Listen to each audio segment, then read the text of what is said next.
오늘 히브리서 말씀에서 이 히브리서는 바울이 썼을 것이다. 우리 그렇게 봅니다. 근데 이 히브리서 말씀에서 뭐라고 얘기하냐면 하나님에게서 떨어질까 조심하라 이렇게 했어요. 하나님에게서 떨어질까 조심하라. 이 무슨 말입니까? 하나님께로부터 떨어지는 자들이 있단 말이죠. 이 히브리서를 읽는 많은 사람들 중에서 신앙생활을 시작했지만 흔들려가지고 하나님께로부터 떨어진 사람들이 있다라는 거예요. 그러면 하나님께로부터 떨어지는 이유가 뭘까요? 오늘 성경에 나옵니다. 3장 12절에 보면 나옵니다. 형제들아 너희가 삼가 혹 너희 중에 누가 믿지 아니하는 악한 마음을 품고 살아계신 하나님에게서 떨어질까 조심하라. 그게 12절이었죠. 13절에 나옵니다. 13절에 뭐라고 되어 있냐면은 죄의 유혹으로 완고하게 되지 않도록 주의하라 그랬어요. 죄의 유혹으로 완고하게 되지 않도록 주의하라. 그러니까 두 가지 이유 때문에 흔들리는 거예요. 하나님에게서 떨어지는 거예요. 첫째는 죄의 유혹에 넘어가기 때문이죠.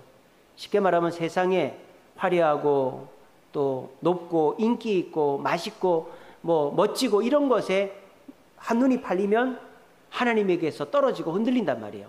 두 번째는 완고한 신앙, 완고하게 되지 않도록 이랬잖아요. 완고한 신앙, 이게 뭔 말이에요? 내가 생각하는 대로 믿고 그렇게 하려고 하는 사람, 가룟 유다 같은 사람이죠. 내가 생각하는 예수님이 아니면 예수님이 나한테 맞춰주길 바라는 완고한 신앙을 가지면 흔들린단 말입니다. 그래서 교회를 열심히 나오는 분인데 아무 문제가 없을 때는 괜찮은데 시련이 닥치고 고난이 오면 세상에 눈길이 자꾸 가고 자기 뜻대로 안 되니까 신앙이 흔들리는 이런 분들이 우리 주변에 있다라는 거예요. 여러분들은 어떠십니까? 여러분들의 신앙은 안녕하십니까? 여러분들은 굳건한 신앙을 갖고 계십니까? 저도 때로는 흔들릴 때가 있습니다. 하나님이 살아계시면 왜 우리 교회가 이렇게 어려움을 당하고 교회가 부흥이 되지 않고 이런 기도대로 되질 않을까? 그럴 때 답답하기도 하고 그럴 때 낙심이 되기도 합니다. 어제도 그런 일이 있었어요. 어제도 우리 이주민 사역자들 식사 준비를 거창하게 했습니다. 막 상다리가 부러질 정도로 음식을 어마어마하게 차렸어요. 각자 집에서 해오신 거 우리 김선혜 성도님은 김밥을 얼마나 맛있게 해오셨는지, 김민혜 집사님은 로제 떡볶이를 소세지가 엄청 두껍게 많이 들어가게 하시고, 그리고 또 우리 부침개 전에 김말이에 또 순대에 우리 권태봉 권사님 또 돼지 불백을 또 엄청 맛있게 해오시고, 또 빵에다가 막 과일에다가 복숭아도 얼마나 맛있는지 몰랐어요. 우리 장로님 어제 장로회 가신 거는 잘못하신 일입니다. 교회를 오셨어야죠. 어제 너무 맛있었어요. 어제 오신 분들이 너무 맛있게 먹고 갔어요. 너무 어제 정말 잘 준비했는데 6명 왔어요. 6명. 그것도 정시에 오신 분은 2분. 우리 누구죠? 세기하고 세기 엄마하고 딱 5시에 왔고, 5시 반쯤 되니까 우리 베트남 분 그 가족들이 3분 오셨고, 또 7시에 우리 옆에 사는 사조라고 사조 모하메드예요.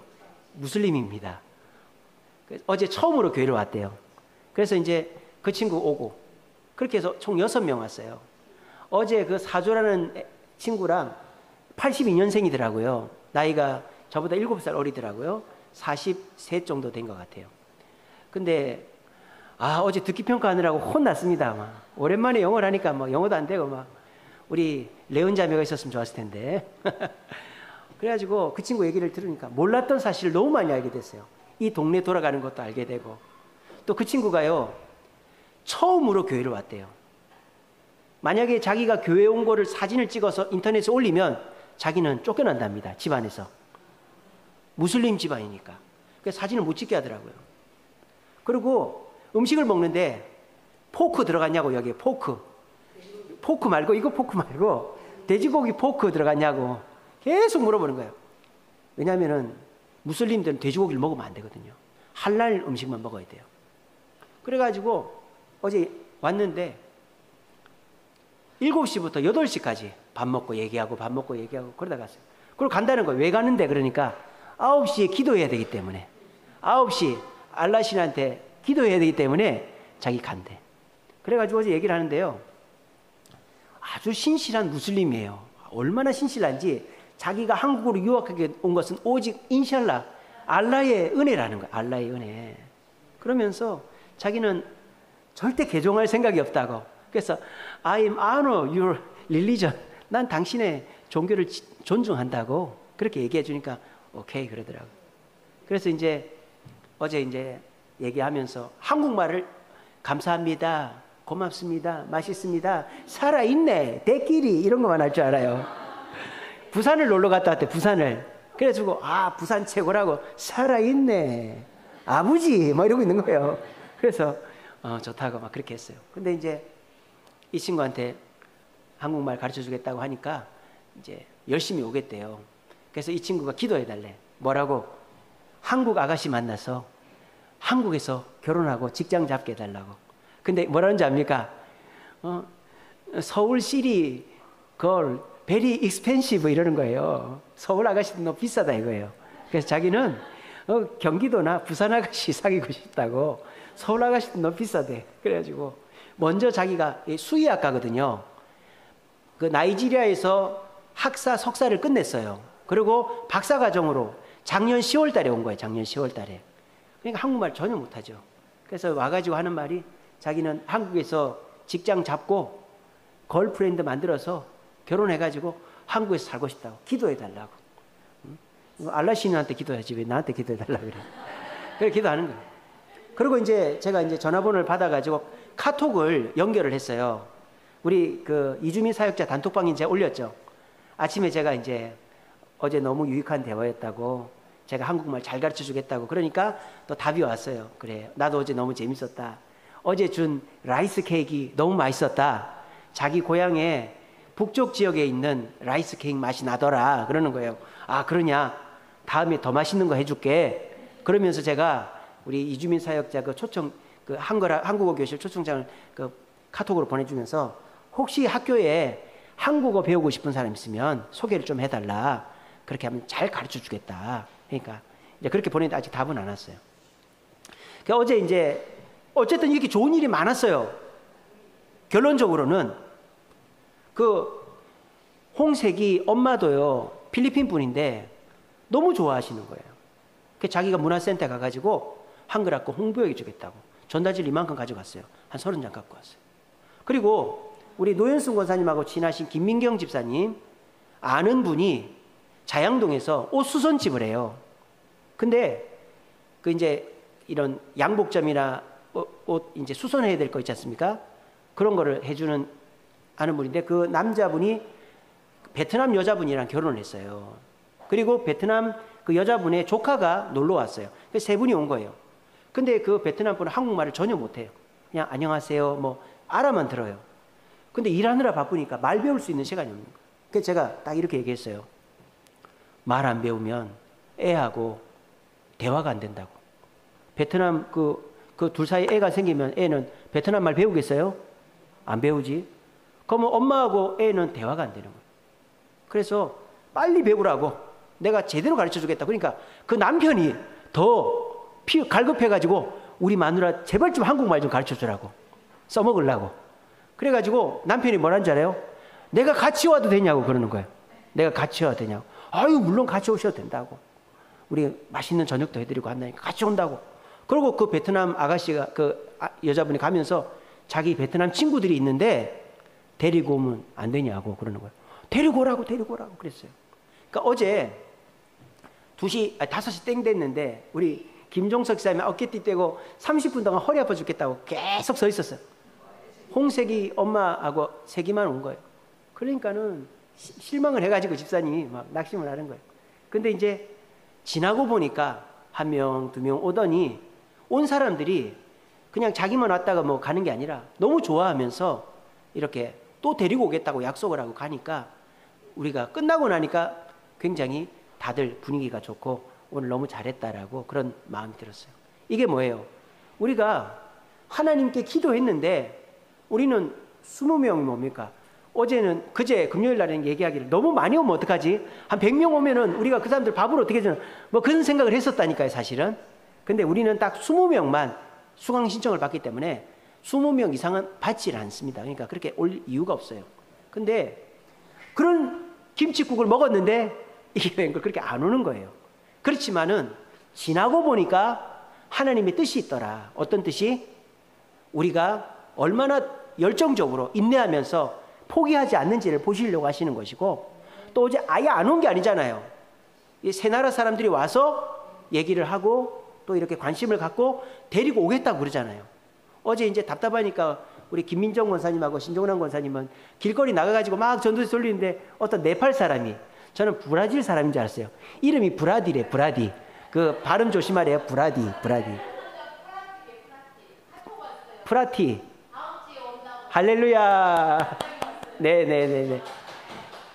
아, 이름을 똑바로 알아야지. 어제 브라디래, 브라디. 그래. 예. 아, 그래요. 그래서 프라티라고 오면은 뭐 잠깐 우리 대화하면 됩니다. 오라 그래서 같이 조그맣게. 예, 데리고 와서 뭐 카레밥이라도 하나 해주고 제가 설명해 줄게요. 예, 국수라도 해주고. 네네. 네네네.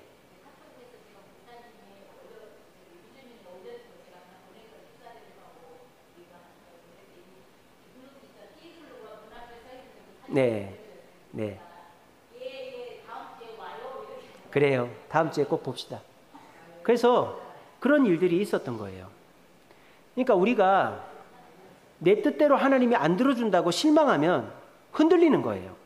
근데 인내하면서 기다리면 지나고 보면 하나님께서 우리에게 복을 주신다는 게 느껴지는 거예요. 그러면 우리가 어떻게 해야 될까요? 하나님께 기도했는데 응답이 안 됐어요. 이때 막 흔들린단 말이에요. 근데 하나님이 나중에 지나서 우리에게 응답해 주신 걸 느낄 때까지 우리는 뭐 해야 돼요? 인내를 해야 되는 거예요. 알겠어요? 어제도 5시부터 5시 반까지는 우리 막 서로 막 험한 얘기 안 하려고, AC 안 하려고 얼마나 참았는지 몰라요. 왜 이렇게 사람이 안 오냐고, 부정적인 얘기 안 하려고. 근데 5시 반에 우리 김민경 집사님 소개로 오신 베트남 분들이 오셔서 식사하시고 너무 좋아하고, 또 7시 되니까 그 사조 친구가 와가지고 밥 잘 먹고 얘기 얼마나 그 유쾌한 친구인지 몰라요. 막 얘기하고 다 싸주고 그리고 이제 보내고 이렇게 끝내고 나니까 우리 도우미들이 너무 좋아하는 거예요. 그래서 우리가 기도했는데 응답이 안 돼서 흔들릴 뻔한 그 순간에서 하나님께서 왜 그렇게 응답이 안 됐는지를 알게 할 그 사이 순간에 우리가 인내를 해야 되는데, 그때 인내할 때 우리가 가장 중요한 게 뭐냐면 3장 1절입니다. 3장 1절. 그러므로 함께 하늘의 부르심을 받은 거룩한 형제들아, 우리가 믿는 도리의 사도시며 대제사장이신 누구를? 예수를 뭐해라? 깊이 생각하라. 우리가 내 뜻대로 안 돼서 흔들릴 때 예수님을 깊이 생각하면 흔들리지 않고 인내하다가 주님의 뜻을 알게 된다 이 말입니다. 그러므로 우리는 예수님을 붙잡고 예수님을 부르고 예수님 곁에 머물려고 발버둥 치면 절대 신앙이 안 흔들린다라는 거예요. 우리 지난 그 특별 금요기도회 때 제가 사명 말씀드리면서 그랬죠. 우리가 예수님의 십자가를 붙들고 있는 그것은 예수님을 위해서도 그렇지만 나를 위해서도 그렇다고, 내가 흔들리지 않는다고 그렇게 말씀드렸지 않습니까? 그래서 오늘 우리 모두 흔들리는 신앙이 아니라 굳건한 신앙 갖기를 원합니다. 특별히 요즘같이 힘들고 예수 믿는 사람이 뭐 아무 이유 없이 비난당하고 그래서 예수 믿는 것만으로도 무슨 죄 지은 것 같은 그런 시대를 살아가고 있는 저와 여러분들이 어떻게 하면 흔들리지 않고 주님께서 알게 하시고 역사하실 때까지 인내할까? 그것은 예수를 깊게 생각하고 예수님과 함께 할 때 우리는 흔들리지 않게 된다는 거예요.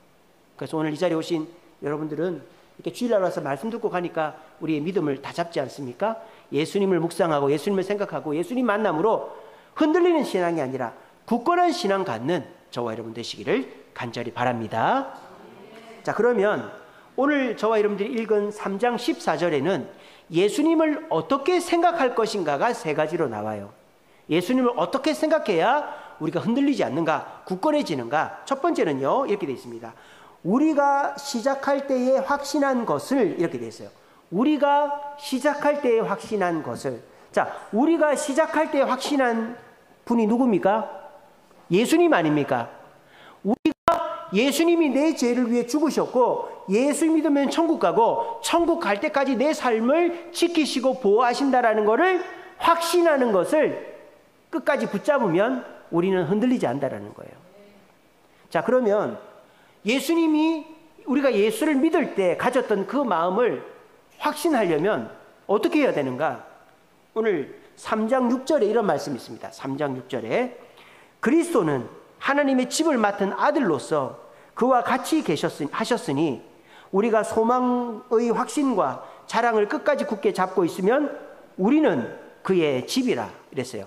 우리는 그의 집이라. 우리는 예수님의 집이다 이 말이에요.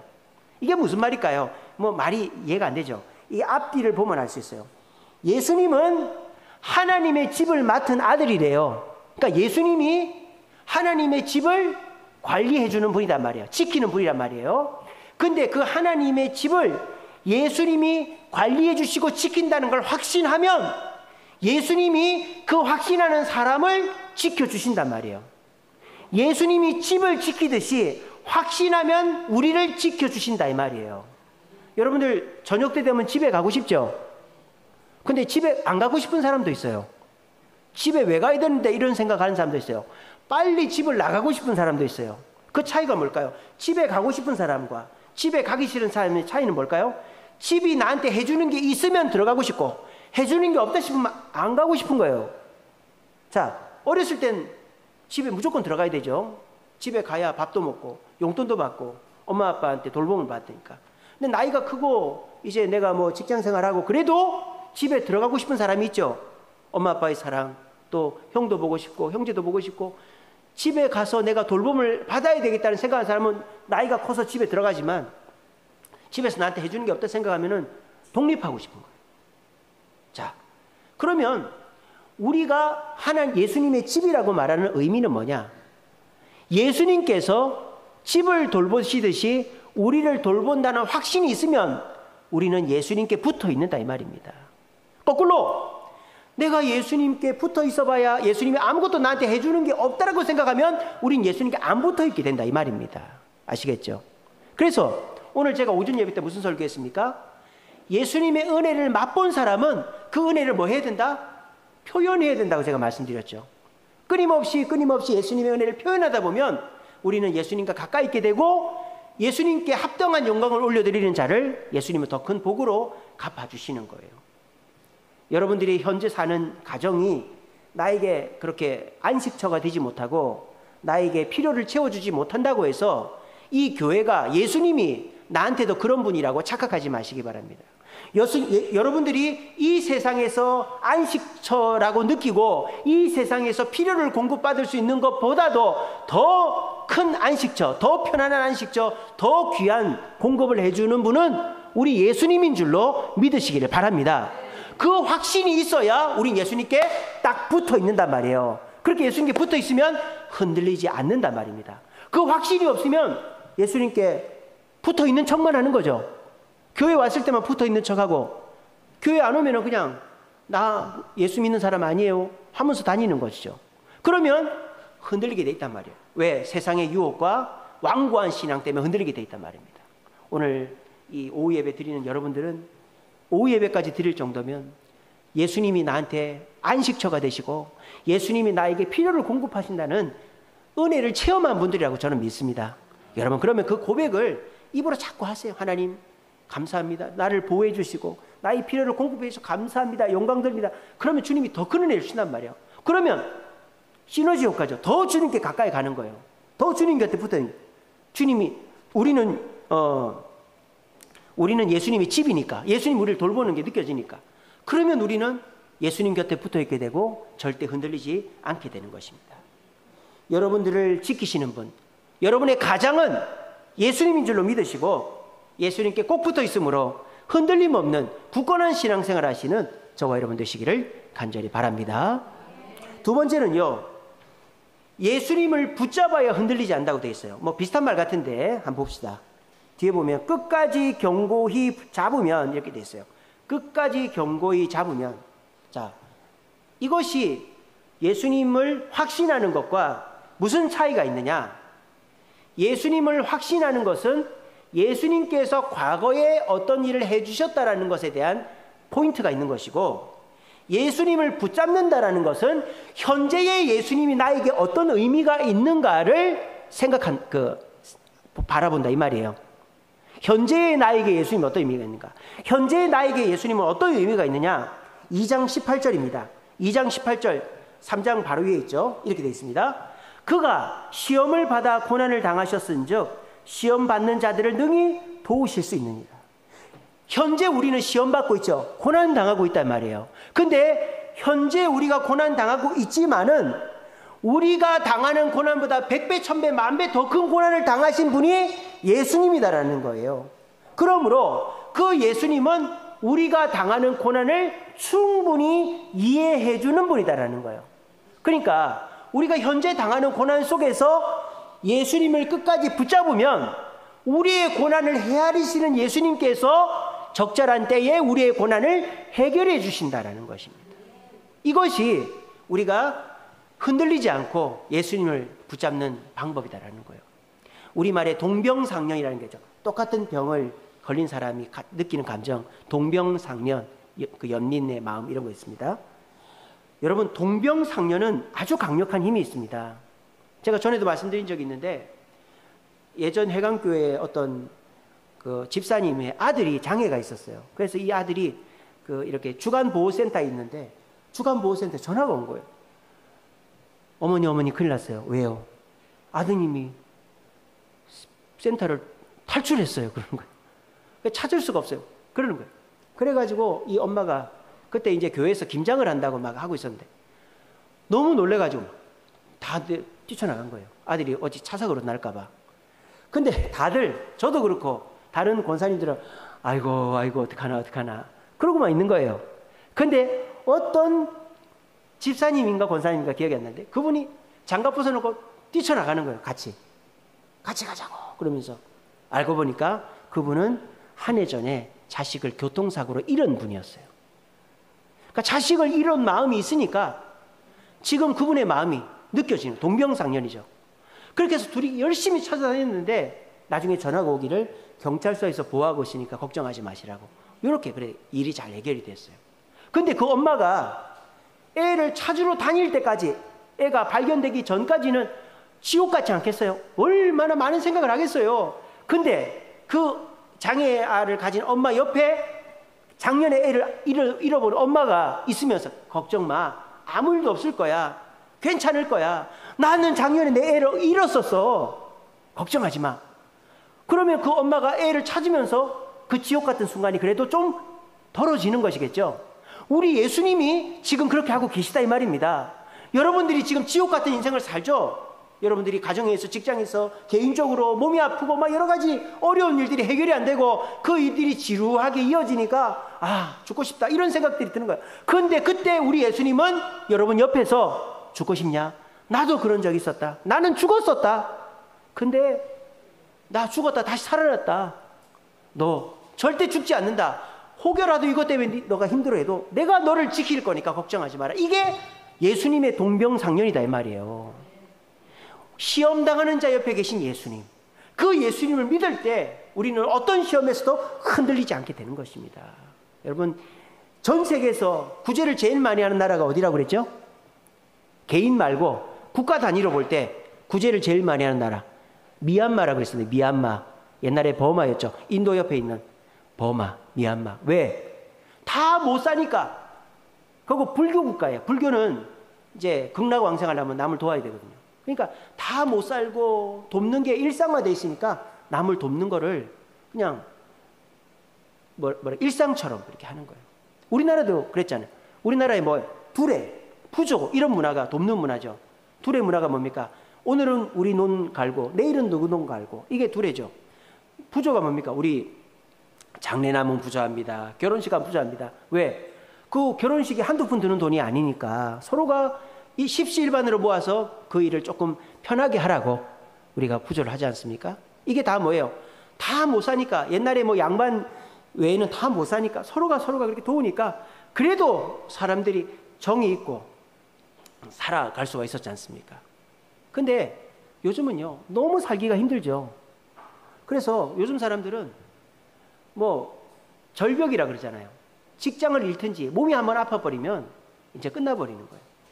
여러분, 미국 가면요, 노숙자들이 엄청 많아요. 근데 그 노숙자가 원래 노숙자가 아니에요. 멀쩡하게 직장 다니다가 몸이 아파가지고 직장을 며칠 못 나가면 해고 처분을 받는 거예요.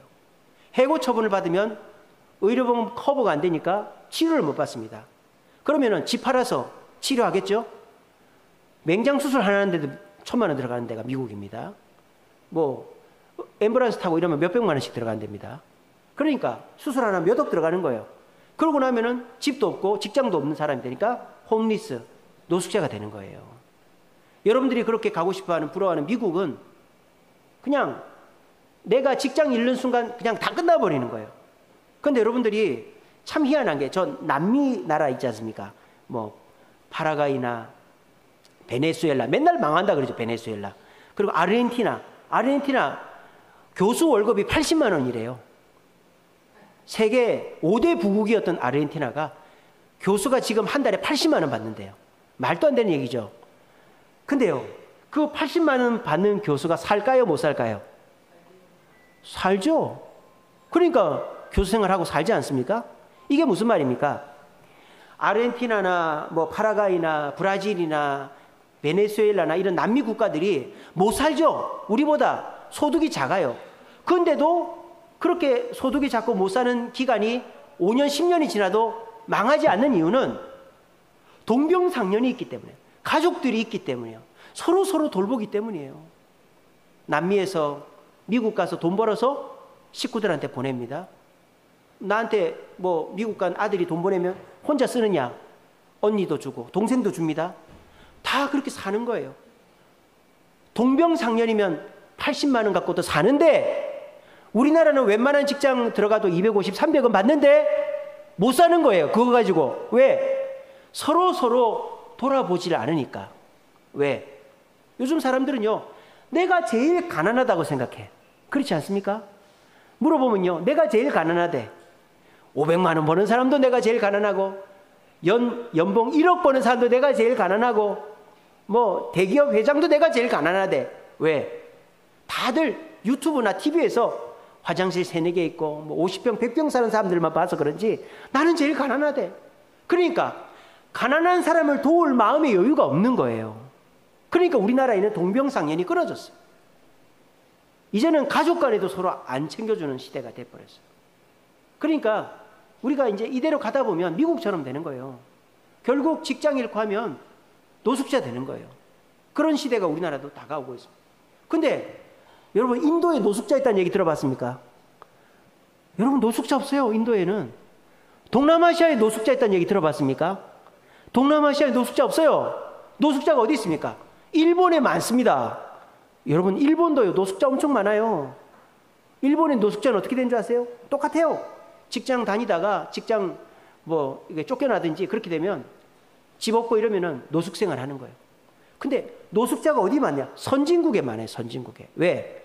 내가 천년 만년 이렇게 누리고 살 줄 알았거든요. 근데 몸 아프고 직장 잃고 나이 들고 하면은 동병상련 느껴줄 사람이 없으니까 노숙자 되는 거예요.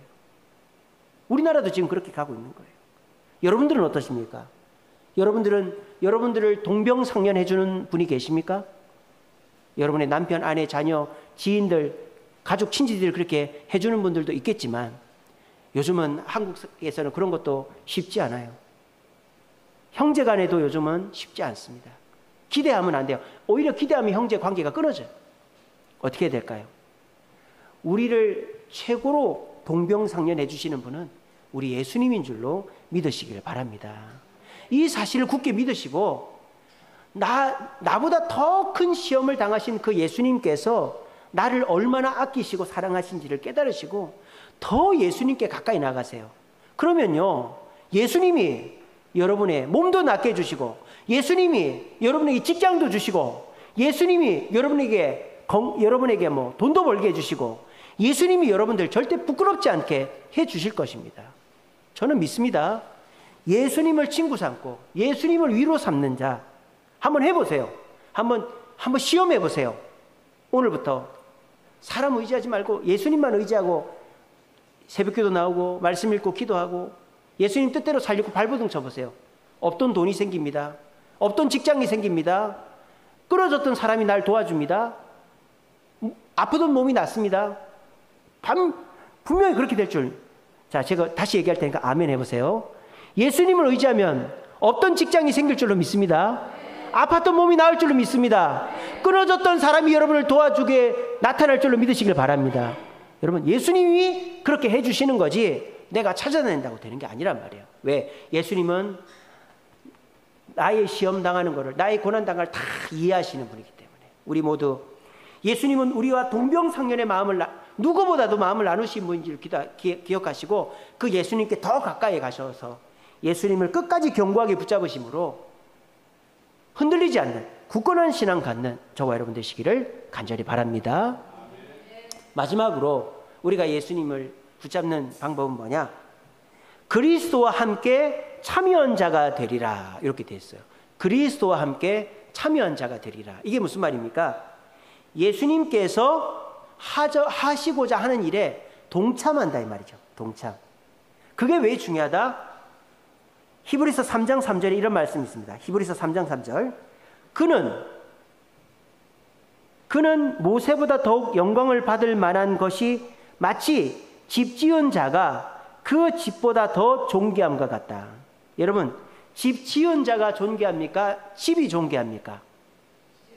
집을 지은 사람이 존귀하죠. 왜? 그 사람은 또 집을 지을 수 있으니까. 집은 그 하나지 않습니까? 그러니까 우리는 무엇을 중요하게 여겨야 되냐? 눈에 보이는 집과 같은 물건, 이런 어떠한 상황을 중요하게 여기는 게 아니라 그 상황을 만들고 바꾸고 성장시킬 수 있는 분을 초점을 맞추면 우리에게 더 좋은 일이 많이 생긴다는 말이 집을 지은 사람이 집보다 더 중요하다 이 말이에요. 여러분, 투자보다 참여하는 게 돈을 더 많이 법니다.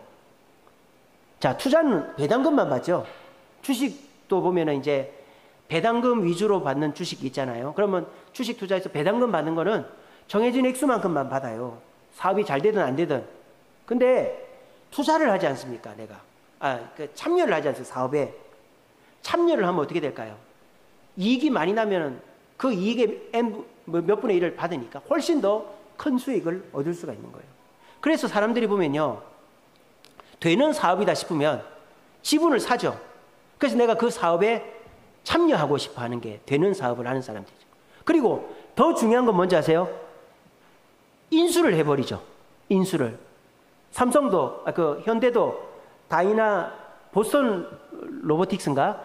그 로봇 만드는 회사를 사버렸잖아요. 그때는 현대가 미쳤나 그렇게 했어요. 근데 지금은 그거 다 이해합니다. 왜?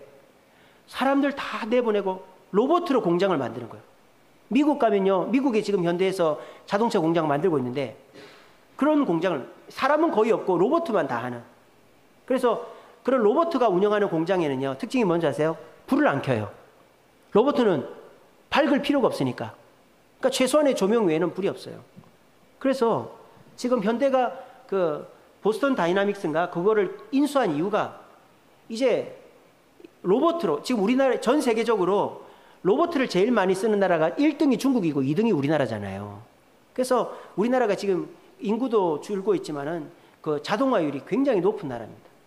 그런 시대에 그 로봇을 이제 만드는 회사를 인수하는 것은 엄청난 이익을 보는 것이죠. 내가 단순히 주식을 사는 것보다도 내가 거기에 지분을 사서 참여하는 것. 아니, 너무 좋은 회사면 내가 인수를 해버리면 더 큰 이득을 얻을 수가 있는 것입니다. 여러분, 예수님하고의 관계가 어때요? 예수님께 투자하고 있습니까? 예수님, 제가 주일날에는 교회 가드릴게요. 제가 헌금은 해드릴게요. 제가 봉사 직분 하나 정도는 해드릴게요. 제가 이 정도 투자할 테니까 주님, 저한테 복을 주세요. 물론 그렇게도 주님 복을 줍니다. 예배 나오고 헌금하고 봉사하면 복을 줍니다. 근데 그 복보다도 훨씬 더 많은 복을 받을 수 있는 방법이 있어요. 주님의 사업에 참여하는 거예요. 주님의 사업에. 주님이 전도한다면 전도 같이 하시고, 식사 준비하면 식사 준비 같이 하시고, 봉사하면 봉사 같이 하시고, 우리 이번에 캠핑 단풍 갈 때 같이 가시고, 주님의 일을 같이 하는 거예요. 그러면서 어려울 때는 같이 울고, 힘들 때는 같이 힘들어하고, 기쁠 때 같이 웃고, 이렇게 하면 우리 주님이 절대 잊어버리지 않는 것입니다. 어쩜 지금 우리 주세훈교회는 사업을 하고 있는 거나 똑같아요. 사업. 어떤 사업? 이주민 사업을 하는 거예요. 지금 이 광진구 관내에서 제가 지난주 수요일인가 목요일에 광진구 사회복지과 과장님하고 직원 2명이 우리에게 찾아왔어요. 그래서 이주민 사회 간다니까 이제 도와주려고 찾아왔는데, 그분이 하는 말이 광진구 관내에 교회든 사설단체든 이주민 다문화 사역을 하는 데가 한 군데도 없대요. 우리가 처음 한다고 하니까 깜짝 놀래가지고 찾아온 거예요.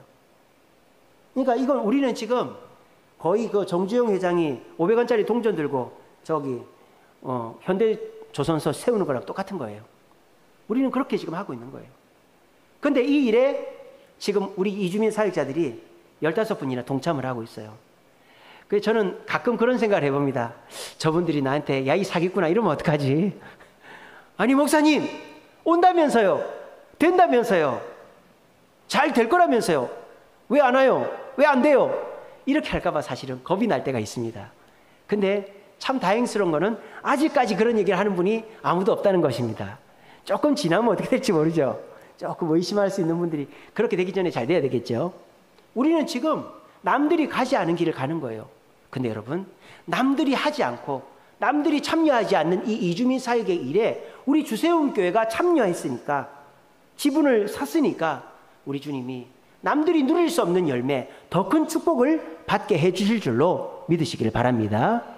여러분들도 어떻게 하면 안 흔들릴까요? 한 몸이 되면 안 흔들리는 거예요. 예수님과 한 몸이 되면, 예수님이 가자면 가고 먹자면 먹고 쉬라면 쉬고 한 몸이 되면 안 흔들리는 거예요. 주님이 하신 일에 동참하면 안 흔들리는 것입니다. 근데 한 발짝 떨어져 가지고 어떻게 하는지 보자 이러고, 그거는 나는 못해요.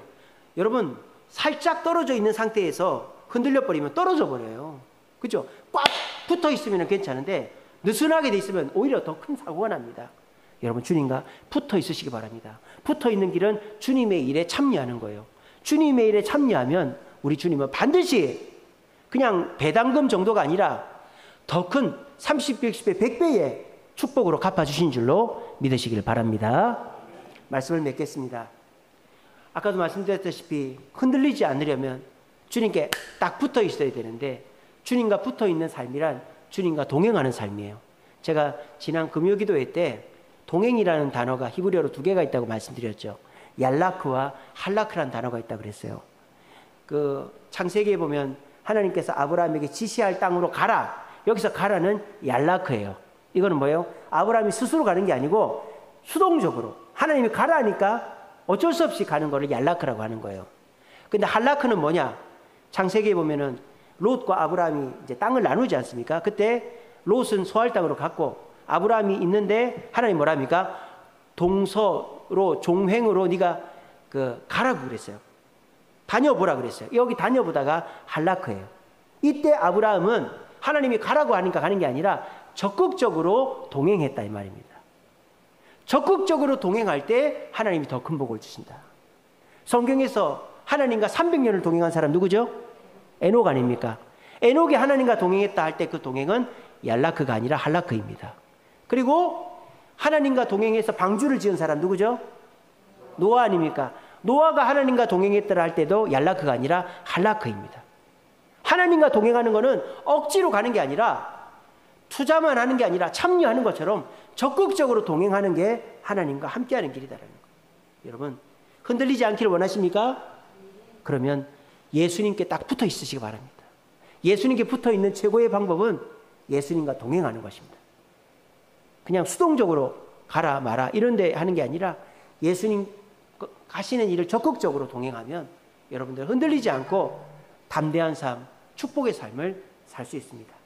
그래서 우리 주세훈교회 성도들은 왜 예수님은 나를 안 도와주나, 예수님이 있나 없나 이렇게 의심하고 흔들리는 성도들 하나도 없고, 자기가 예수님께 안 붙어 있고 예수님과 동행하지 않는 거는 모르고 그렇게 예수님이 나를 안 도와준다고 그렇게 불평하는 사람 한 명도 없고, 예수님과 동행하면서 예수님을 붙잡고 예수님이 하신 일에 참여함으로 흔들림 없는 굳건한 신앙생활 하시는 저와 여러분 되시기를 간절히 바랍니다.